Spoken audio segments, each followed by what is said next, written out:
This episode is sponsored by Kendo UI. Kendo UI allows you to build better apps faster. They have a comprehensive library ranging from data grids and charts to buttons and sliders.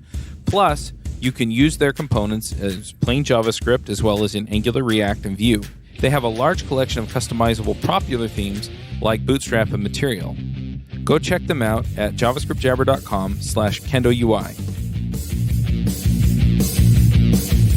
Hey everybody, and welcome to another episode of Views on Vue. This week on our panel, we're all actually live in Park City, Utah. We're at Framework Summit. We have Eric Hatchet. Hello, hello. I don't have your intros in front of me, so I'm just going to skip them. It's okay. I am Chris on the Vue core team, and Eric is author of Vue.js in Action, also educator extraordinaire, has a YouTube channel, which is really good. See, you know these things. Yeah, I'm a professional. I'm not eating during a podcast.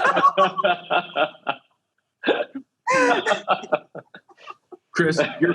Anyway. We have Divya Sasidharan. Hello. Who is a Vue contributor. and developer advocate and qualified.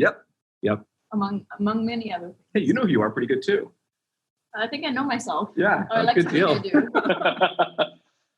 Yeah, we're here with Benjamin Hong. Ben, do you want to introduce yourself?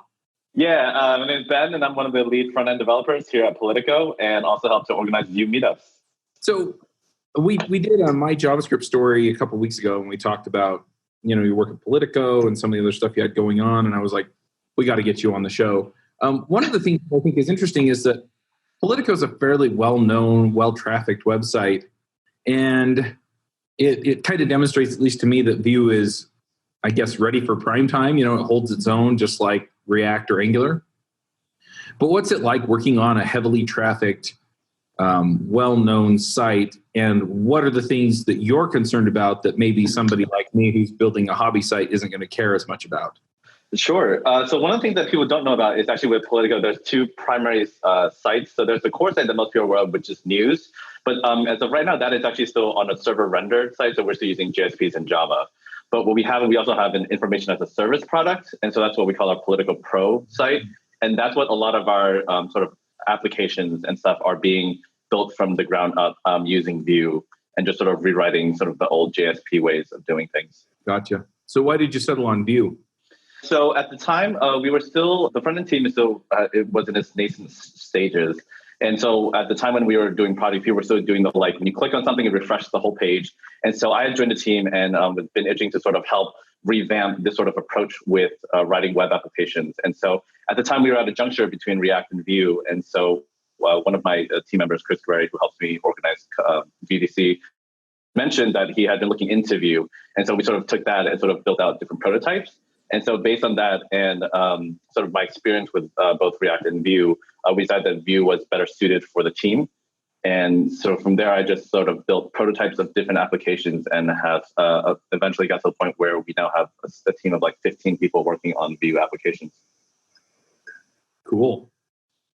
That's great. How have you found it working, having that relatively large team working on a single application in Vue together? Yeah, it's been pretty interesting trying to scale because at one point I was writing everything, so I knew every single file and what was going on. I think the biggest thing for us that helped, especially when it came to choosing Vue, is I always like to say that Vue is the most compassionate framework because it allows people to use the technologies they're already familiar with and actually sort of jump right in immediately. And so we have people here on the team who don't know JavaScript, right? That's just not going to be their thing. They're much stronger designers and they can do HTML and CSS, just JavaScript's not their thing. So having them jump into, say, a JSX template from React was something that we were never going to be able to get them to ramp up on quickly enough. And so having Vue has allowed us to integrate people of different specialties who at least know enough to come in and actually help move the project forward when it comes to tickets and those sort of things. So they can actually just write HTML. They can just write CSS or SAS or whatever. And they don't have to write JavaScript. Exactly. They can just and then also with the templating language that we have with Vue, they just read it. It makes sense to them, right? They're like, oh, very clearly you're putting the page title here, right? I don't need you to explain that to me, that you injected it with some render function with JSX. So it's really helped to facilitate communication and allow people to work in parallel. Did you buy into Vuex too then as well? We did. The first couple apps, I forgot who it was, but someone had said that you try not to buy into everything at once. So I just used an event bus for one of the first apps. But when eventually, it's like one of those things, you know that you'll need Vuex when you actually get to that point. And so we had so many events running around on the event bus that it just became unwieldy. So we are now pretty much fully bought into the Vuex model. So did you have to adjust then? Did you have to move from an event bus to Vuex? And what was that like? It was pretty tough at first. Luckily, when we wrote the event bus, we had split it off into basic, like sort of module-esque anyways. So it was just a matter of mapping the model so that it was actually a lot cleaner and just easier to track things through the DevTools timeline and those sort of things. So you have like probably Vuex with modules and also like Vue router with routes. Is that true? Yeah, that's true. We actually are using your enterprise boilerplate, your little sort of namespace module index.js, which helped us get them running real quick. Great. And I was curious, because every team develops their own patterns for the specific app they're working on. So like if I looked in your source directory, like what other kinds of folders would I find? So you would find most of the things that you would expect to find from the Vue CLI scaffold. And so I obviously had the good fortune of taking your best practices with 7 workshop secrets for Vue. And so we actually follow a fair number of conventions as far as like we actually keep all our components in a single directory. And our tests actually stay in the same directory as well. So we can instantly tell when something's starting to, like, if things are missing test coverages, or we can also tell that if something's starting to get ballooned to a point where like there are too many components for something, can we genericize something to be refactored, or as we're delving into right now, how to create our own component library so that we can now start sharing them across multiple apps instead of the good old copy and paste. Do you find yourself using any patterns that aren't sort of a normal Vue pattern from Vue CLI or from Vue Enterprise Boilerplate? For the most part, we've been able to keep with the recommended practices pretty closely. We've never had to break away from it. So, nice. Yeah, it's been good. We've been trying to be have a little bit more foresight with these sort of things to prevent like clashing with conventions and those sort of things. And have you been working on code coverage and something Jest and did you go to Cypress too? Yeah, so funny enough, I just at Vue London, I took Ed Yerberg's testing workshop, which was phenomenal. And so we're starting to actually get a lot better with our code coverage. I think per Ed's workshop, one of the hardest things where we have trouble is balancing like sort of unit tests with the snapshot test, and how do we really get proper coverage? Because it's easy to want to get 100% test coverage, but then we found that there's this sort of lower return on investment because you're spending so much time trying to cover every bit of code that you're not actually catching bugs. You're just sort of trying to get that 100% completeness. And so once we get a better handle, I think, on our unit snapshot test, then we want to look into more sort of end-to-end testing with things like Cypress. So that's something that's still coming for us. Yeah, Ed I missed the interview with him, but yeah, that Vue test utils library is pretty solid. Yeah, it's awesome. And I love the people that we want 100% unit test. We want 100% test coverage. And then you start talking to them after they get, 60%, 70%, 80% done. And it's like, well, how much value is this adding? Yeah.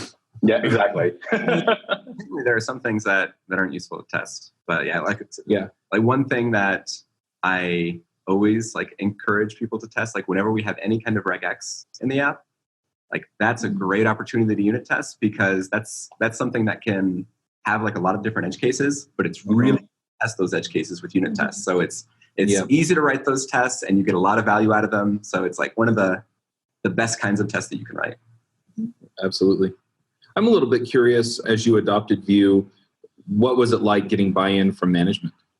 I've worked with a lot of companies where they started out with a strong backend system, so Rails or Laravel or something like that. And then somebody comes to them and says, we can get all these benefits if we use a front-end framework. And they're like, no, what we have works. How do you do that? How do you sell them on, we're going to adopt this other technology and really, see if we can get some of these benefits? Sure. I think the biggest selling point from my end was the fact that we could really take control of the user experience at a granular level that you couldn't do with server-side loading, where you have to refresh the entire page, right? Being able to granularly improve the user experience, but more importantly, offload the things that the backend developers were clearly not that interested in doing. So like writing proper markup, right? Because we had a workflow where we were throwing stuff over the wall. we would write like a template, they would convert it, not really catch everything, and then we'd have to. So a lot of times, actually wasted in this sort of trade-off process of like, can you get this done properly? And so this was also about allowing people to free them up to work on the problems they actually cared about. And so, for our backend developers, usually they're more worried about like the backend architecture, servers, and those sort of things, as opposed to like our desire to control more things like sort of like animations and all those loading states and those sort of things. Like let us specialize in those things. So it's allowed both teams to work on what they care about and then contribute in parallel. And it's been working out pretty great for us. That makes sense. I tend to do both on the apps that I work on. And even then, So I was talking to Chris earlier about an app I'm working on to manage some of the podcast processes and stuff. And I told him that I was going to switch a lot of my front end stuff to Vue. And he's like, well, why are you going to do that? And yeah, I have a lot more control over the things that I care about on the front end there. And so some of the things you talked about, they're not things that I'm not interested in doing. They're just things that I'm not interested in doing on the back end because they're more painful there. Fair point. That's a great way of putting it. Yeah, you don't have to like relearn how to do all the things that you already know how to do in the back end. Right. You can just do those things in the back end still. Yeah, and there's some things that are really, really good in the back end, and I need to coordinate some information some of the time. Yeah. But the front end is the user's experience, and if I can make that easy, and I can, deduplicate some of the work that I'm doing, that's a win. And in a way, like you get some of the advantages of server-side rendering because you can actually like embed in attributes and inside of slots the actual data that you need, like from the database on the first serve, rather than serving like an empty page and then having to go fetch data. Yeah.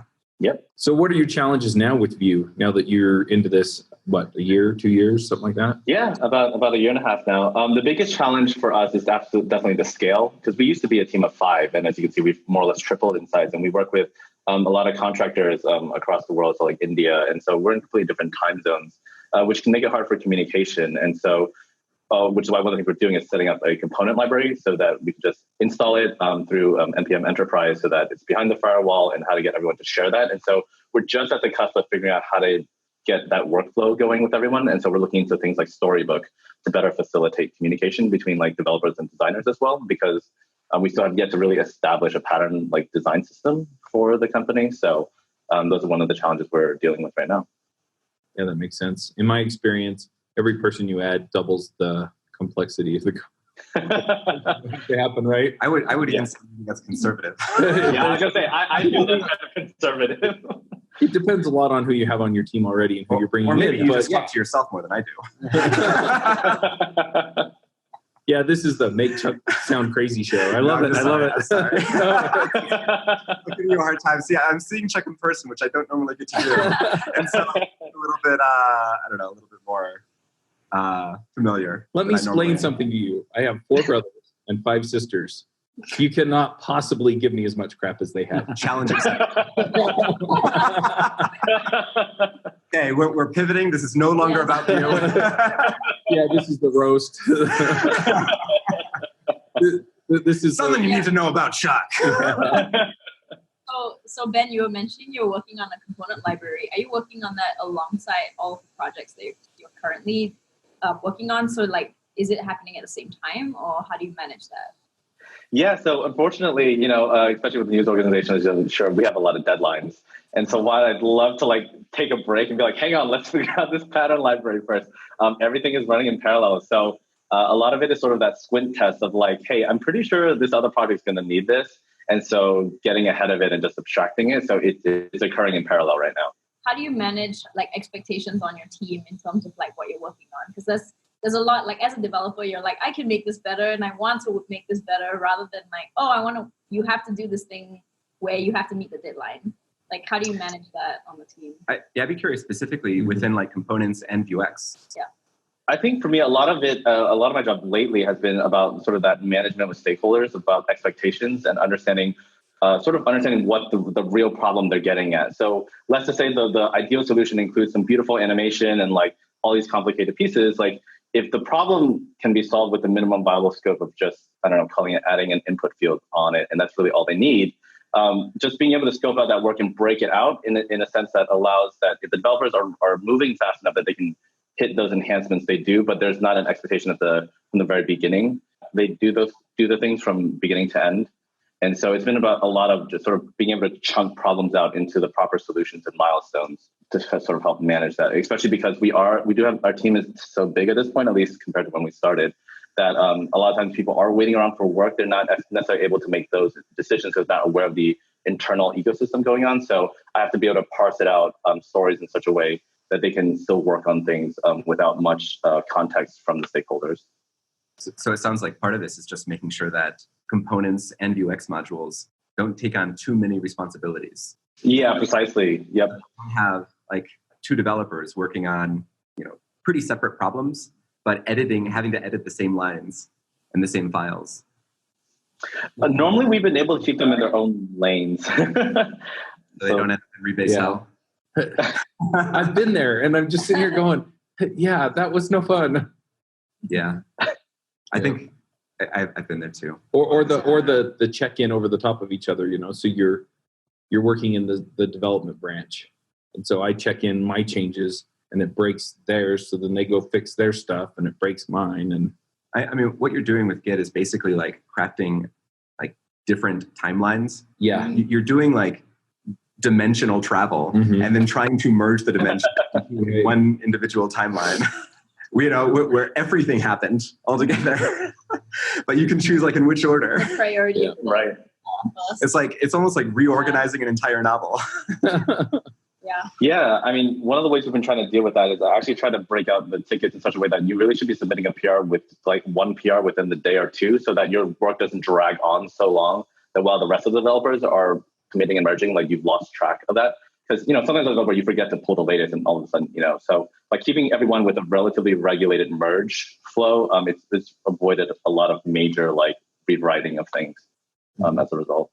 So does that mean you use like internal docs to like help manage the development workflow, tell people like what they should be doing for creating a new feature and Jira? Yeah, so we use like the Kanban board, like most people are on Atlassian, so we're on Jira. So we have like a whole ticketing system, and I just make sure to break out the tickets in such a way that can be accomplished within 1 to 2 days at most. And then if they're taking longer than that, we can assume that they're either stuck or something's wrong, or we didn't break down the work far enough.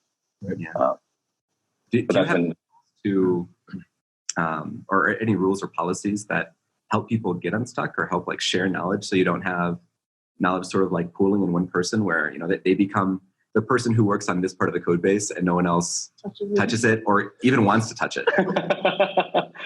Yeah, that's been definitely a challenge. One of the things that I've set up actually here is an internal project called Politico Academy. And so it's using the VuePress docs. And so my goal is to get developers contributing to that using Markdown, so writing whether it's mini tutorials on the things that they're familiar with. And then we also are careful to not let one developer work on a project forever. So whether it's letting someone pair with them or swapping them out mid-sprint, just to sort of help make sure that people are more or less cross-trained. And to your point, not so fearful of jumping into a code base that they're just like, no, I don't ever want to deal with that.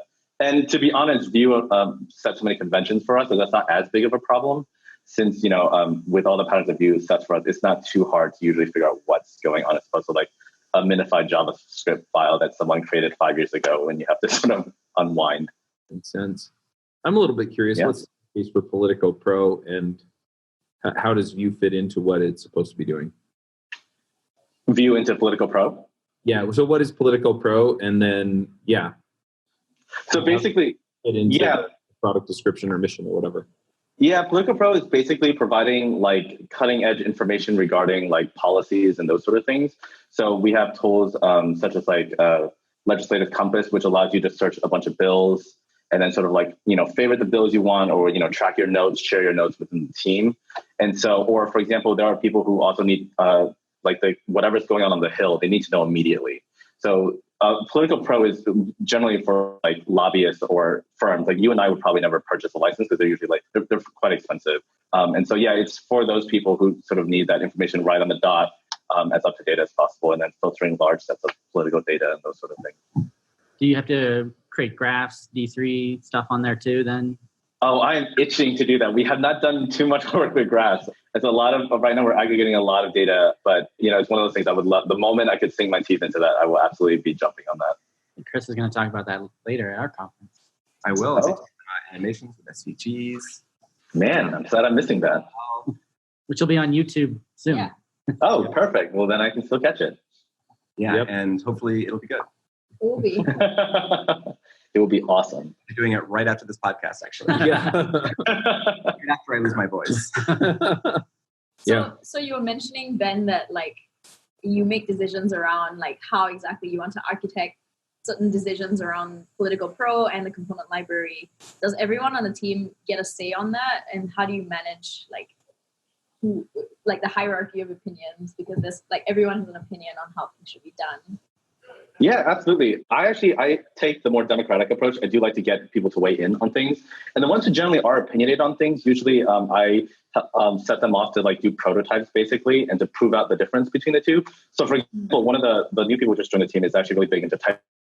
So one of the things we're having to do is incrementally adopt it into the ecosystem because some people are sort of resistant against it. So having him show the benefits of it and those sort of things. And so by allowing people to at least show their opinion and sort of at least, even if it's not working right now, they know that at some point we're looking to it into the future. And so that has been helpful as far as managing everyone's expectation and making sure that everyone feels like they're contributing to the work that we're doing. So yeah, I don't make all the decisions single-handedly. I provide some guidelines, but then we make a decision as a group usually. Yeah, I like to do the same thing, even when I disagree with the final decision. Mm-hmm. I like to time box it so that people have this amount of time to like make an argument, try to convince everyone of what they think should happen. And then for some things, like it's a big architectural change, so I like to give a little bit more time for that because we're unlikely to ever change it. But for smaller things, I usually make a rule that we can't revisit that until 3 months on. We can put it on the calendar. If people are really unhappy about it, but like we give it 3 months, and then we can't argue about it again until then. Just accept it. We argue for 1 day, and then we'll do another vote. And if it doesn't change, then we just keep on doing it, and we're not allowed to argue about it again. Yeah, a few years ago, we had members of the Rails core team on, and people would either say that something should work differently than it did, or would propose a new feature to the framework and things like that. And what they called it was PDI, please do investigate. And it was essentially that idea. It's go out, fiddle with it, play with it, build a prototype with it, whatever, and then come back and let us know what you found. And it's the same kind of thing that we see with like Babel and TypeScript and things like that, where they go and implement things that are proposed to TC39, and then we can actually see them in action. We see this in browsers too. It makes a lot of sense because then you have real information. It's not just a knee-jerk, oh, well, I heard that was bad, and so we're not going to do it. Or that seems weird to me. Yeah. Like for JSX, JSX is very useful in a lot of contexts, but a lot of people, including myself, like when I first saw JSX, I had a knee-jerk reaction where it's like, that just seems weird and wrong. Right, separation of concerns. And the reality is that whenever you start saying slogans, it's usually a knee-jerk reaction. No, totally. But you look at it and it's like, well, if you define the concern horizontally or vertically, if you can define the concern vertically, then you're jamming a bunch of stuff together. But if you define it horizontally across a feature, something that's likely to change altogether, which is single responsibility principle, according to Bob Martin. Then you're looking at it and going, maybe it's not a terrible idea. Maybe it makes sense. Depending on how I think about this. Integration of like single responsibilities rather than separation of technologies arbitrarily.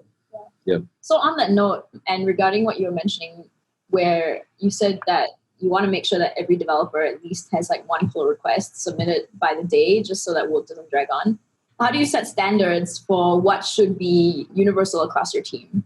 Universal? You mean as far as like coding practices or? And like, how do you do code comments on pull requests? Like, how do you like stuff like that? Like for code style? Like code style, tabs versus like a number of spaces. Oh, yeah. So we do. Yeah. We do use Prettier across the board for the most part. One of the things we're actually trying to implement right now is a pre-commit linting hook into it, so that people run it, and that way we don't have to worry about that argument of like, oh, you left a space at the end of the line, semicolons, those sort of things.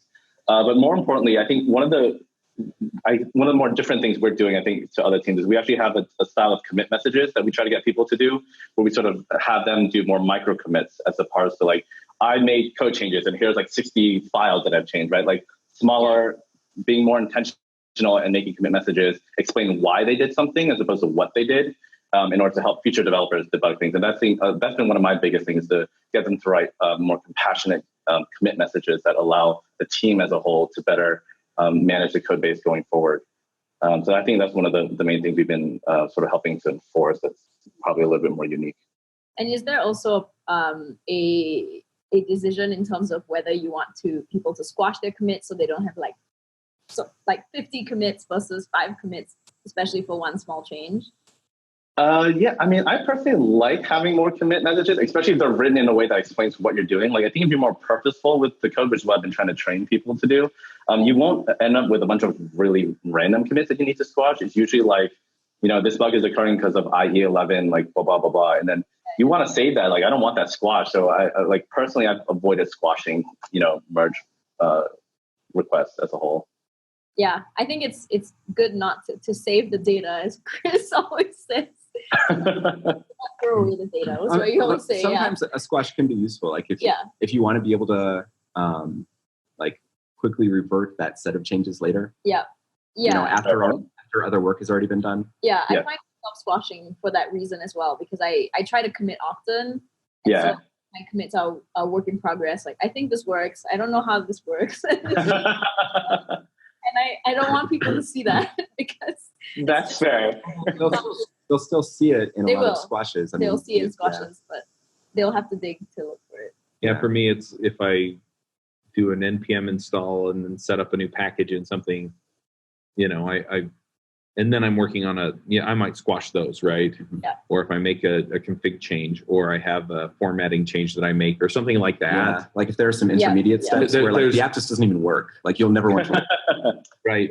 Yeah. Or just the ones like the formatting changes, right? There's no real value here other than readability. So why would just roll past it? Yeah, one of the weird things I've been trying to get them to do though is sometimes people will write their code and then prettier at the same time and then commit that. And when you're looking at a Git diff, that looks terrifying because you're like, what just happened, right? Like, so I try to get them to separate out their prettier formatting, like as a commit from their actual. So then you can see like the 2 lines of code they changed and not the, it reformatted the whole file kind of thing. Because we have a lot of legacy code. And that happens a lot. That's really nice about like a pre-commit linting, like you're talking about. And actually, you probably already know this, but in Vue Enterprise Boilerplate, there's very robust pre-commit like linting and even like running your unit tests for any files that have changed to make sure that those unit tests still pass. And I think that's something new. Only the files that are actually staged to commit. Yeah. I think people should do one of those things anyway. Yeah. But the thing is, like, if it's not like the default, if it's not easy, it's something that you have to set up. And that's one of the reasons I created things like the Enterprise Boilerplate, so that it can just be like the default. And then you can build on top of that. Yeah. Yeah. And it's really nice because with Vue CLI, you can also have like a lot of the pre-commit hooks via the when you manually set up your project. You can have it such that there is manual or where it runs like a prettier pre-commit and so on. Yeah, although my pre-commit hooks are much more thorough. Like I linked literally everything. Markdown, CSS, JavaScript, not as much HTML just because right now I don't have a good linter for that, but I might pull in, I can't remember the name of it, but whatever Viter is thinking of pulling in right now. Mm-hmm. Yeah, so I lint pretty much everything I can, and also like to run unit tests, which is also a bit unusual, but extremely useful. It's useful. Right? Yeah, because otherwise, like, how often are people actually like running that unit test? Yeah. Yep. If it's not built into the process. Yeah. Sure, if you're doing CI, like on your like continuous integration on your pull requests, then you'll find out eventually. But this way, you find out before you even push. Yeah, which is great. Then someone doesn't see that and start giving a review and then tell you it's broken. It's like, I know it's broken, and well, and usually I'm still pretty close to in the flow if it tells me right away. Yeah, so I can slip back in and finish it instead of coming back the next an hour or two or even 10 minutes. You broke it, and even it's 10 like, minutes. I'm your flow. Yeah, I'm off into some other problem, and then it's like, wait. Yeah. Is your job search stuck? Maybe you're not getting any interviews with employers, or maybe you are, but no job offers. Or you may be new and not even know where to start. This is Charles Max Wood, and I'm releasing a new course and ebook on how to find a job as a software developer. The course walks you through the process of finding the types of companies you want to work for, getting their attention, and putting your best foot forward as the candidate they want. I've coached dozens of developers in looking for jobs and have been able to help several people find jobs within 2 weeks to 2 months. So whether you're new to development, can't find a great job that fits what you want, or are looking for remote work from an area without a strong tech community, I can help. Go to getacoderjob.com and sign up today. So you've done a couple of different things. Do you want to talk about VuePress for a minute? Yeah, I'll be talking about VuePress at Connect Tech and Vue Toronto. But yeah, basically for those out there, it's just like the static site generator that Evan Yu created using Markdown files. And what's particularly cool about it is you can integrate Vue components directly into your Markdown files. It's probably one of the most innovative things about it. So you can do some really cool interactive things. And they've done a great job as far as like anticipating a lot of the different things you might want to use in documentation, as far as like whether it's warning blocks, already coloring your code syntaxes and highlighting specific lines. They made it really easy to make really pretty documentation. And so they even have like a sort of like a built-in search engine, right, where they basically scrape all the headings. So you can type in your search bar and it already knows kind of what to look for everything. And that's all built in like automatically out of the box. And so I'll be talking essentially at these conferences about like why it's not only so amazing, but hopefully will encourage people to document things more, because at least in my experience, documentation is how software tends to live or die by. And so good documentation, I think, is also one of the reasons why Vue has also gotten so popular, is because people, without the need of someone else walking them through it, could just walk through the documentation and really get up and running just on their own, which has been fantastic. Yeah, whoever wrote the documentation for Vue did a terrific job. Yeah, there are hundreds of contributors. We as a community have done a great job. Yeah, a little humility coming through there. You spearheaded most of that, didn't you, Chris? Yeah, I think most of the lines in the core docs, if you probably blame me, I'd probably be to blame. So one thing that I'm curious about, because it sounds like this is something similar to Nuxt, and Eric has a course on Nuxt. If folks are interested, they should go check it out. He knows way more about it than I do, but what's the difference between the two? I would say that VuePress is primarily for documentation. So it does, like, Nuxt has to be like, it's like a true server-side render. Like you can do like async things. VuePress has some limitations as far as its ability to do more application-like things, as far as like managing state and stuff. I don't know, Chris, if you can speak to that at all, but I believe that's one of the big differences. Yeah, it's more specialized. Yeah. It's built specifically for documentation, and a lot of people have requested like blogging features, and I don't think that should get in the way of like a documentation. You might want like docs in a blog for a lot of projects, right? So it does align, and I think it is planned to add like blogging features later. But yeah, it will still be focused around basically documentation or like building websites for software projects and generating that static site from it. Yep. I think the template that comes with it is just phenomenal, like, because it's so easy to turn on things like edit this page in GitHub, right? You just turn it on and just click, it automatically generates the link that you just submit your PRs to those things. It's incredible. Yeah, I also like the fact that there is like internationalization and like so you can just like have it such that if you're creating documentation, because VuePress is optimized for docs, and so if you wanted to do translations, you easily have like the subdomains within VuePress without having to do anything additional, which is super sweet. In case your project is super awesome and used by people all over the world. Exactly. Yeah, exactly. Yeah, because I think at Framework Summit, we've been talking to different people who have created frameworks or who work on frameworks, and internationalization it's a very hard word to say. Yeah, but it is something that like a lot of frameworks and library authors think about, because it's like, well, you tend to, obviously, if you're based in North America, you always think like, oh, it's an English-speaking audience, or Europe, I guess, English-speaking Europe. But I speak American. You speak American. But there's always this idea of like forgetting that there are other people who might want to use your documentation who like don't speak English as their first language. So how can you optimize for that audience? And so like with VuePress, you almost like, it's not an afterthought, because like automatically it's there. And so you create like the folders for it, and then you have to start thinking about like, okay, I'm creating docs, like I want to translate it so that other people can understand it, which like translation is a whole other topic in and of itself, but yeah, but it does give a structure for people who want to contribute those docs, exactly, right? So if they're fluent in English and they're also, native speaking in some other language, they can come in and it's easy to figure out where to put all that stuff. Yeah. For the common documentation problems, we just try to have or VuePress tries to have like a clear path to just like, this is how you handle that. Because pretty much any of the documentation problems you can think of, like the Vue ecosystem has had those problems. Yeah. Well, systems have had those problems. Yeah, if it's already been solved, Sure, don't solve it again. Mm-hmm. Yeah, and actually, no, but that's why I think that's why we've been able to build into this, because like we're actually using it for not yet the core docs, but for the most, if not all of the like all the libraries use it. The like companion libraries like Vuex, VueRouter, and all the other smaller ones. Yeah.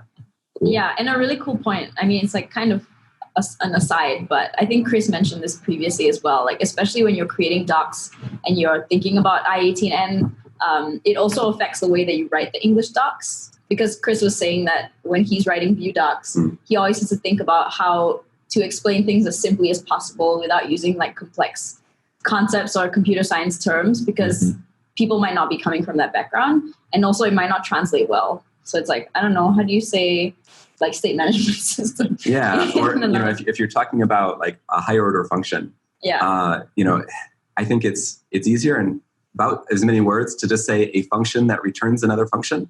And then once people see that, they think, oh yeah, okay. But when they see higher order function, especially in another language where like higher order like might sound really strange. I know what all those words mean. Yeah, it's like I know high and I know order. It's like, is this a sorting thing? It's like a priority sort. I don't know what's going on here.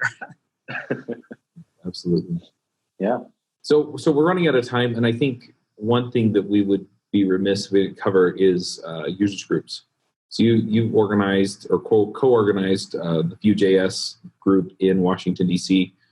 And one thing that I run into especially since I've been talking to people who are trying to find a job, and I'm like, well, go find a users group and get to know people because that'll really help you out. They're like, there isn't one here. So if they're kind of getting into it and they're thinking, I'd really like to learn this technology, but I don't know who the technologists are around me, how do they start a users group?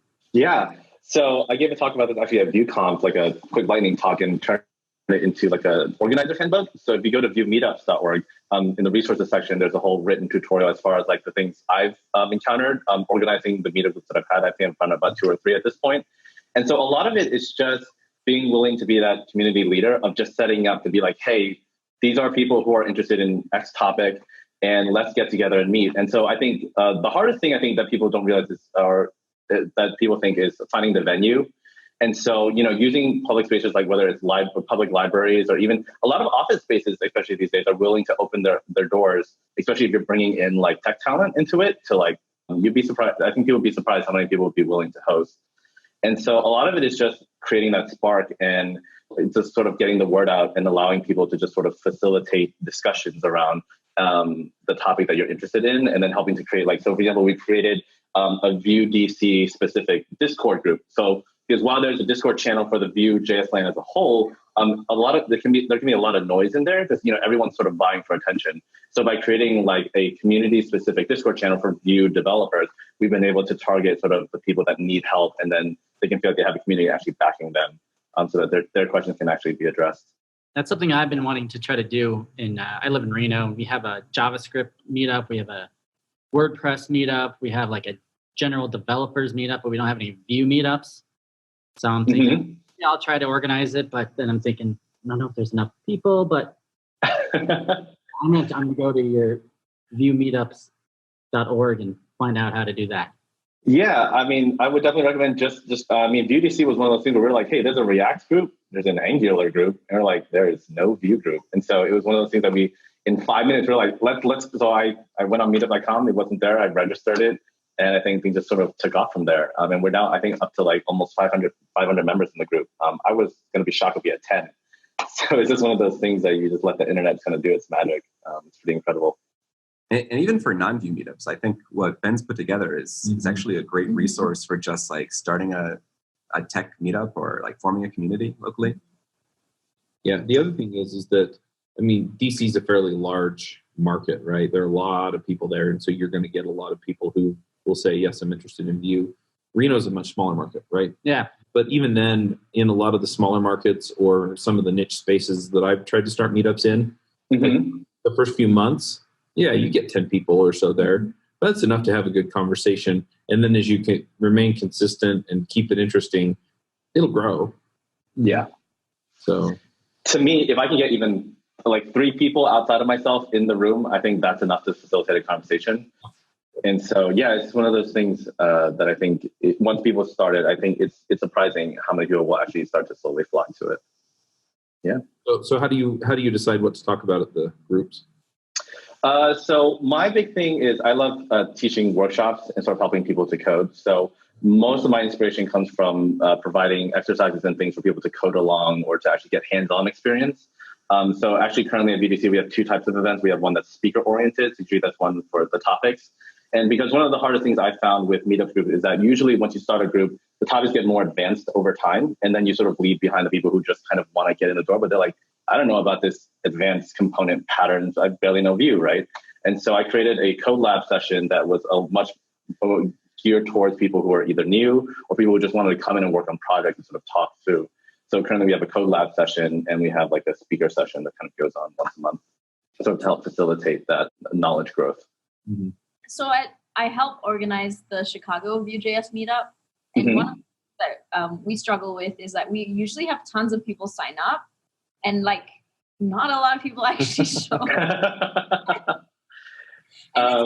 Something like we're trying to change the messaging around like, because I think a lot of people are excited about specific things that we're talking about, but they might not, similar to what you're saying, like they might be like, I'm a beginner or I'm new to Vue and I want to be a voyeur and I just don't, they might not feel comfortable going to that specific meetup because the topic is too advanced or like there's multiple factors that are involved in it. And I've been speaking with like the other organizers at the Chicago meetup and we've been trying to brainstorm ways of how to make sure that we can keep our numbers up.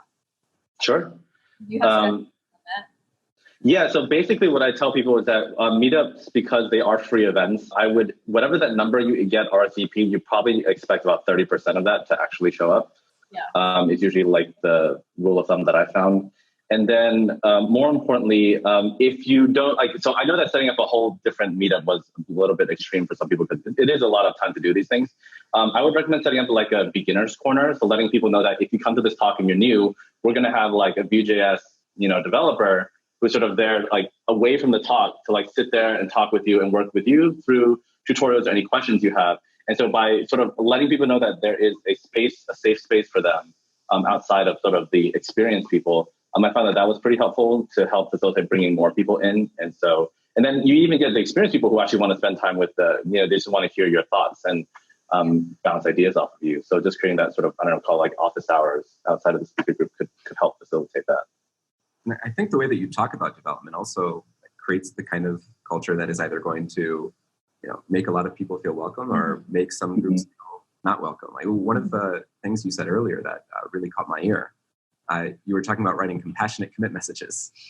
And most people, I hear them talking about writing like, clear messages or, concise or something like that. These are sort of abstracted, like almost like technical, like descriptions of what a commit message should be. And what I like about compassionate is it gets right to the point of like why we're writing these commit messages in the first place. Like it's a communication tool. And like the compassionate thing to do is to write messages that will make like your team members' lives easier and your future self's life easier. So yeah, I think that's really important. And I appreciate that. It sounds like you're creating that kind of community at Politico. Yeah. And probably also at your meetups. I want to go back to the idea around new developers too.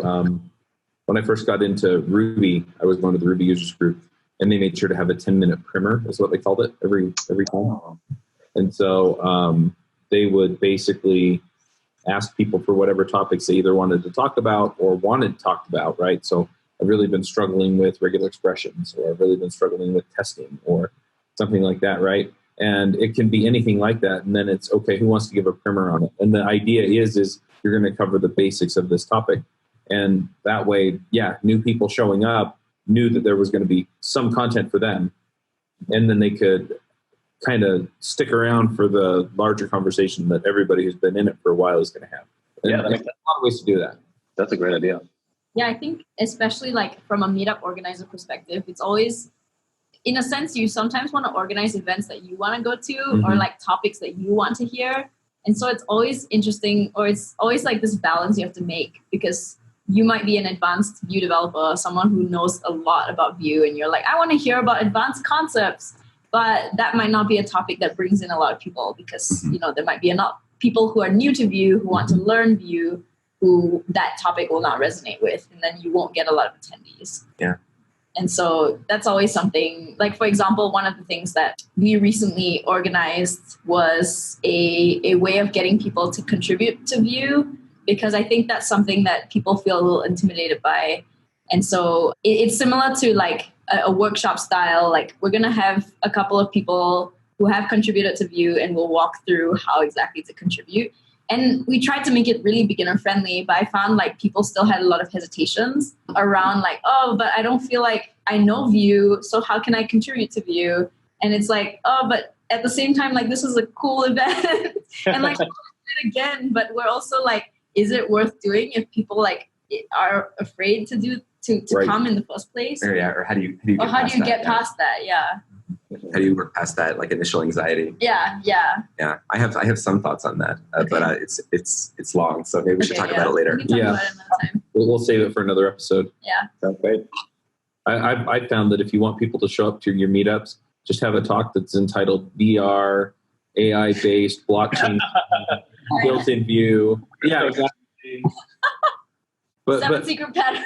well, it's something around clickbaity like that. Yeah. Exactly. I'm saying, but I did a talk for the local Ruby group on basically blockchain and Ruby, and I just built a blockchain, and we probably had 3 or 4 times the turnout that we normally get.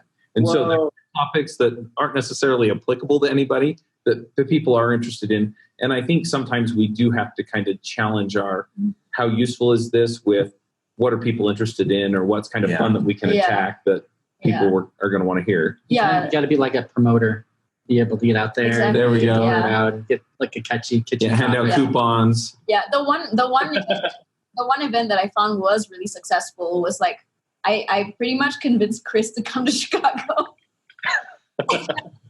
And Evan happened to be in town for Laracon. He didn't end up showing up. But you paid me to come to Chicago. I did. I mean, I found the money for it, but I was like, basically just paid travel. Yeah, but that event was like incredibly successful. And I don't know if it was because of Evan and Chris. I don't know about Chris. Maybe Evan.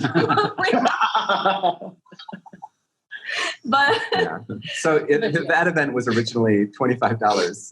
Yes. And then when Evan wasn't able to make it, dropped the price to $5. No, that's not. I thought that was still very generous. True. For the record, it was $5. It was $5. Evan said on the day that he couldn't come. Yeah, and then that's when it was dropped from. No, that's not true. It's okay, Chris. Is the discount Evan? It's fine. Yeah. I am worth certainly no more than like 20%. Like Mac. No, I'm next. Anyway, I want to make sure that we have plenty of time to wrap up before Chris has to go give his talk. So I was going to say, yeah. But yeah, before we do that, if people want to see what you're working on these days or follow you online, where do they go? Yeah, you can find me at BenCodeZen. That's all on Twitter, GitHub. That's where I own that domain. So yeah, you can find me at BenCodeZen. Awesome. All right, well, let's do some picks. Do you run your own freelance business? Or maybe you're thinking about picking up some business on the side? Well, then you need FreshBooks. FreshBooks is the quickest and easiest way to get invoices out to your clients. It's easy to use. It works anywhere, available from any device, on the desktop, iPhone, iPad, Android, and all of your data is backed up and secure. And it makes it really easy to get organized and get paid. You'll be tracking time, logging expenses, and invoicing your clients in no time. You can also save time billing, freeing up several days per month to focus on the work that you love, and you get paid faster. FreshBooks customers are paid on average 5 days faster because there's a link on the invoice that says pay me now. And it's a great way to grow your business. Plus, FreshBooks is offering a 30-day trial. That's right, 30-day trial if you try them out. So go to gofreshbooks.com/devchat and enter devchat in the How Did You Hear About Us section. Once again, for a 30-day trial, go to gofreshbooks.com/devchat and enter dev chat in the How Did You Hear About Us section. Divya, do you have some picks for us? Yeah, I have one pick. Early on Monday, there was the Creator Summit. And I think that was a conversation between a couple of frameworks where people just talked about specific topics that resonated from their communities or things that they're working on. And I think that was a really cool conversation because that doesn't happen often. And I think the notes will be published. So like, I'm going to pick that wherever the link for that will be. I don't know how to plug it, but I think it should be available by the time that this gets posted. Yeah, we'll see if we can find those. Yeah. I know a guy. I'll bug Joe. Cool. Even though he wouldn't let me crash the party. Anyway, Chris, do you have some picks for us? Yeah, my first pick is Chuck. I didn't do it. You're probably worried about No. But like all joking aside, like Chuck is totally professional, and I've learned a lot from him about podcasting and just like organizing people to do things. And eating on podcasts. I'm good at that. It's like, it's better than eating hungry. I mean, it's better than giving a podcast hungry, and then you're just like not making any sense. You should see my schedule on Tuesdays. Anyway. Yeah, so I mean, he is really professional, and I've learned a lot from him explicitly and also just like implicitly, like listening to the kinds of questions that he asks and trying to listen to that and figure out how to ask good questions, have a good interview. So thank you very much, Chuck, for helping me and a lot of other people learn how to podcast better. I'm audibly blushing. Eric, do you have some picks for us? Yeah. Well, it's okay. That was my first pick, but my second pick, semi-professional. My second pick is Chuck again. I just want to. This is a cautionary tale. If you interrupt people when they're in the middle of something, sometimes they might roast you a little bit on the next podcast. No, my second pick is like when you're traveling and you're going to conferences and going to events, especially when it's over like several days or a week or weeks. I strongly recommend taking time to like take a break, like go take a nap when you need to, meditate, +1, make sure that you're eating. Seriously, like I feel it too. Like I feel the FOMO of like, oh, cool things are happening constantly. I don't want to miss anything. But you're just going to burn yourself out and you won't be able to fully engage with the things that you're most excited about if you don't make sacrifices and make sure you're still taking care of yourself. And really, just like taking a 1 or 2 hour nap or even taking like 10 or 20 minutes to meditate can completely change your entire day. Strongly recommend it. Yep. Okay, now I'm done. You sure? I might think of more, but you can go ahead. All right, Eric, what are your picks? Yeah, that's a good point about just taking some time, definitely during conferences, and there's so many things happening, especially after the conference is over. I'm not like after the day's up. Should you go to all these different meetups? Sometimes taking a break and figuring out what you want to do is a good idea. My pick is Stack Blitz. They had a really awesome presentation yesterday here at the Framework Summit. If you don't know what it is, it's like a code editor, but it has some neat features to it. I'm not going to explain them all here, but yeah, check that out, Stack Blitz. Yeah, they showed you how to hijack somebody's phone. Yeah, they had All right, I've got. Yeah, I saw that one. Yeah. I let them hijack my phone. Anyway. I remember. I've hijacked your phone. Now I'm worried. That's why I'm so mad at you today. I know you've been saying about me. All right, I'm going to jump in with a couple of picks. So I've mentioned that I've been working on this book on finding a developer job. I think I'm actually going to rebrand it because the branding around it has mostly been aimed at new programmers. But I wind up talking to a lot of people that are either in a job that they don't like or seem to have not been able to find a job that they're completely happy with. And that's really the focus of the book. And so anyway, so I'm probably going to do that, but that's completely aside from the picks. So I read a book called The One Thing.